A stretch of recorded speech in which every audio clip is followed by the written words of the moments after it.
Ernest Everett Just was born on August the 14th, 1883. He was born in Charleston, South Carolina, the same city where 40% of U.S. slaves came in the country. Just's father was a dock builder. When he was young, he watched his dad struggle with alcoholism, and when Just was 4 years old, his dad had died from it. Mary Matthew Just, his mother, was the sole supporter for him, his younger brother, and younger sister. When Just was young, he was sick with a typhoid fever for 6 weeks. The fever affected his memory, and he had to relearn how to read and write. Just's mother almost gave up on him relearning his education, and she wanted him to become a teacher. When she discovered he was fully capable of learning, he was sent to the Color Normal Industrial, Agricultural, and Mechanical College of South Carolina at age 13, later known as South Carolina State. His mother, believing that schools in the South were inferior, he was then transferred to Kimball Union Academy at age 16.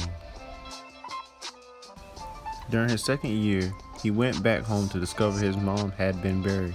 Despite these obstacles, he graduated his third year and had the highest grades in all his classes. Shortly after, he went to graduate school at Dartmouth College and was at the top of his class there as well. During the early 1900s, blacks couldn't teach at a PWI, so Just took the best job offer that was presented to him, teaching at Howard University. Just was known for his work in marine biology, cytology, and parthenogenesis, and he initiated the master's program in zoology at Howard.